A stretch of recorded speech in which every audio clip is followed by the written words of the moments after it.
siang, perkenalkan nama saya Teresa Raffas Ronaldo, NIM channel 11171054, kelas A 2017, dosen pembimbing Dr. Bahru Fikri, Magister Kesehatan.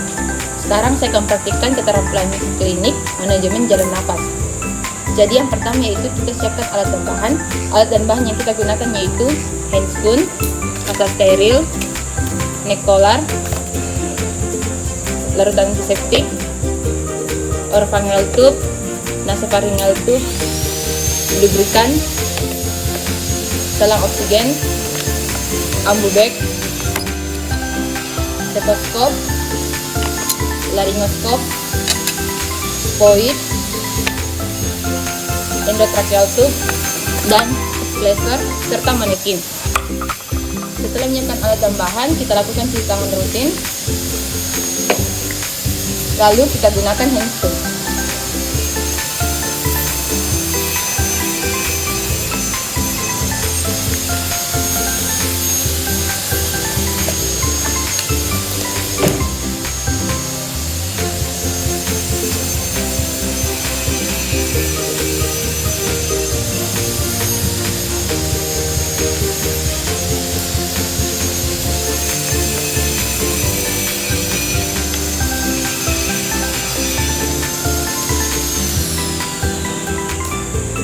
Setelah memasang handscoon, jadi langkah pertama dalam manajemen jalan nafas yaitu melakukan initial assessment atau penilaian awal yang dilakukan secara simultan.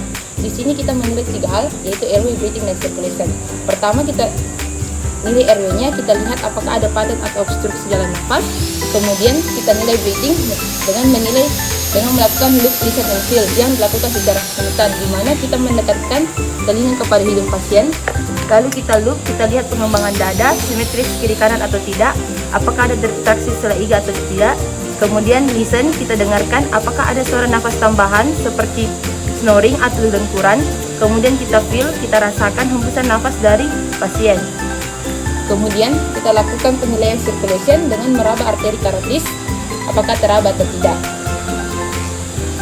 Apabila kita menemukan sumbatan berupa cairan atau hal lainnya dalam mulut pasien, kita dapat melakukan pembersihan jalan nafas dengan melakukan finger swab atau dengan menggunakan suction. Di sini kita memasang handscoon, kita ambil kasa, lalu kita lilitkan pada jari telunjuk dan jari tengah.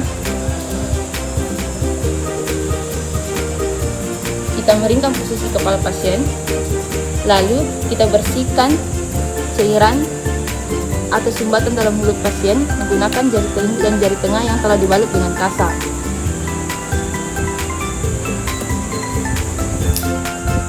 Setelah selesai, kita posisikan kembali kepala pasien. Kemudian kita juga akan melakukan pembebasan jalan nafas tanpa menggunakan alat dengan menggunakan triple airway maneuver.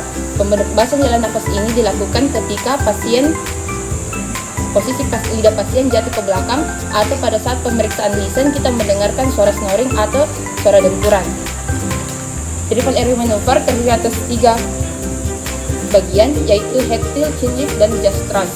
Yang pertama yaitu head tilt, kita dorong dahi pasien ke belakang, lalu chin lift, kita angkat dagu pasien sampai posisi ekstensi dengan ibu jari menekan rahang bawah pasien untuk menjaga jalan nafas tetap terbuka.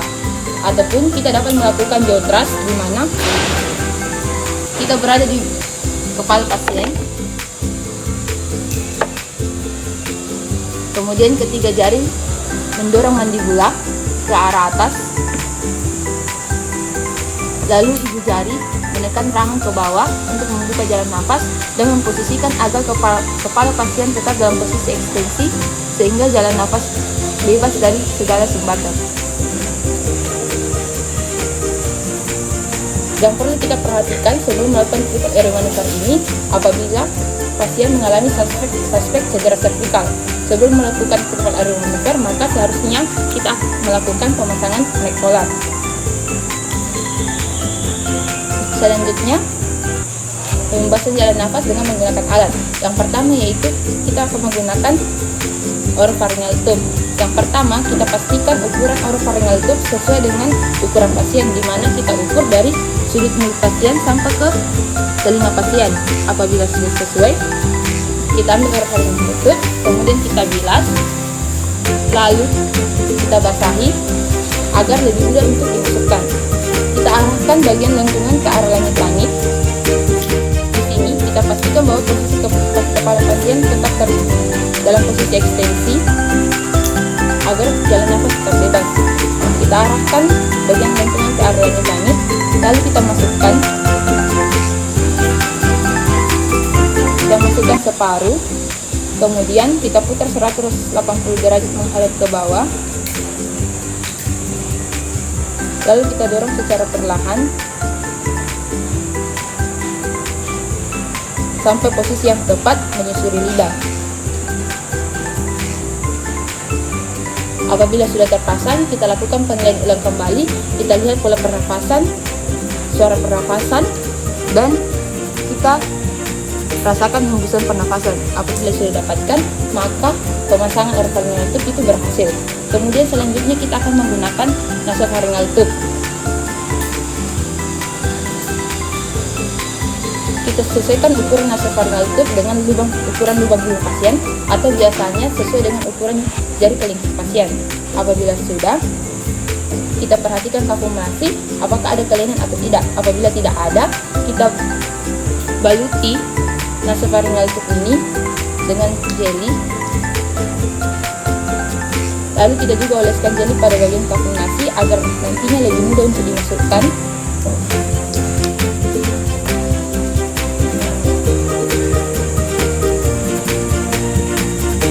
Setelah nasofaringal tube-nya siap, maka kita pegang nasofaringal tube, kita posisikan sehingga ujungnya itu menghadap ke telinga. Lalu kita dorong secara perlahan, sampai semua bagian masuk, sambil mengevaluasi aliran udara dalam selang atau pipa nasofaringal.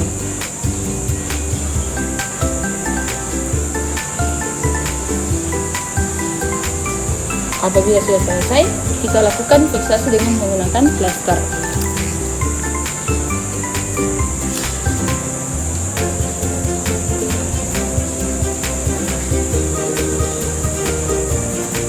Selanjutnya, dalam manajemen jalan nafas, kita akan memberikan bantuan nafas dengan menggunakan ambubek.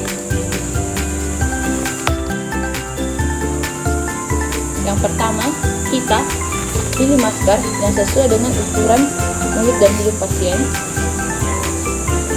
Apabila sudah, kita ambil saluran oksigen, lalu kita sambungkan pada ambubek. Lalu kita alirkan oksigen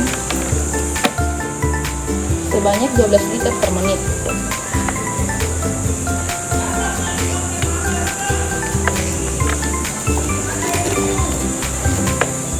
Kita posisikan kepala pasien tetap dalam posisi ekstensi, lalu kita ambil orofaringal tube, lalu kita pasang sesuai dengan ukuran hidung pasien. Kita terpasang, kita ambil ambubek.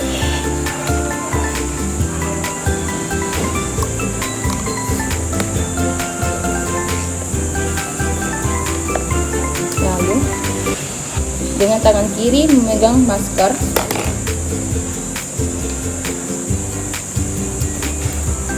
tiga jari menahan di bagian bawah mandibula, kemudian jari ibu jari dan jari telunjuk membentuk huruf C menahan masker agar tetap menutupi mulut dan hidung pasien sehingga tidak ada kebocoran pipa di sekitar masker.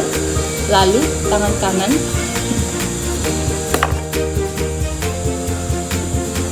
melakukan pompa terhadap ambubek. Kita melakukan ventilasi sebanyak 10-16 kali per menit sambil mengevaluasi pengembangan dada pasien.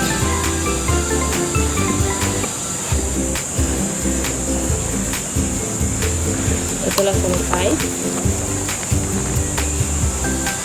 selanjutnya kita akan melakukan intubasi orotrakea. Yang pertama, kita pastikan jalan nafas tetap bebas dan oksigenasi tetap berjalan. Apabila kita menggunakan belt mask atau ambubek, kita pastikan preoksigenasinya cukup sebelum melakukan intubasi. Kemudian kita cek endotracheal tube. Kita kembangkan balon endotracheal terlebih dahulu sebelum digunakan. Apabila mengembang, maka kita kembuskan kembali dan berarti endotrachealnya siap digunakan. Kemudian kita ambil laryngoskop, kita sambungkan dan laryngoskop dengan pegangannya. Lalu kita cek apakah lampunya berfungsi atau tidak.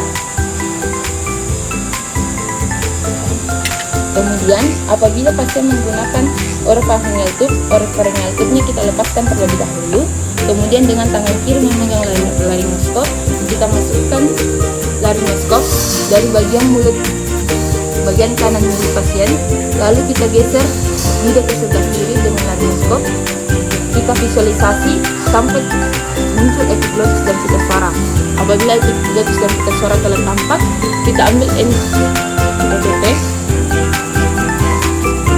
Lalu kita masukkan secara perlahan, jangan sampai menekan gigi atau jaringan mulut lainnya. Apabila sudah masuk, kita lepaskan laryngoskop. Lalu kita ambil spoid, kita kembangkan balon sampai tidak ada suara udara dari dalam sela endotracheal ataupun dari trakea.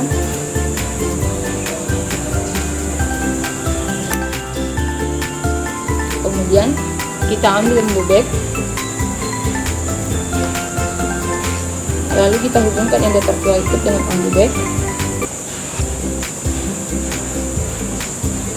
Lalu kita pompa embobek sambil mengevaluasi pengembangan dada pasien kiri dan kanan. Apabila pengembangan dada terlihat, maka pemasangan endotracheal tube itu berhasil. Sambil melakukan pompa embobek, kita juga akan melakukan pemeriksaan dengan auskultasi bagian dada kiri dan kanan pasien.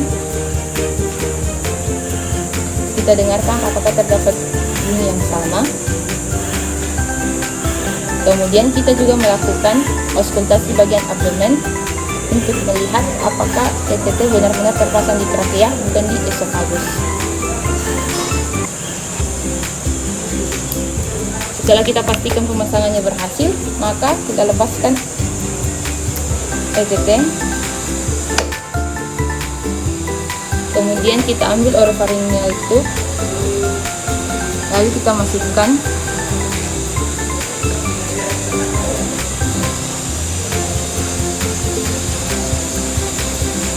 Kemudian kita fiksasi bagian ECT dengan plester.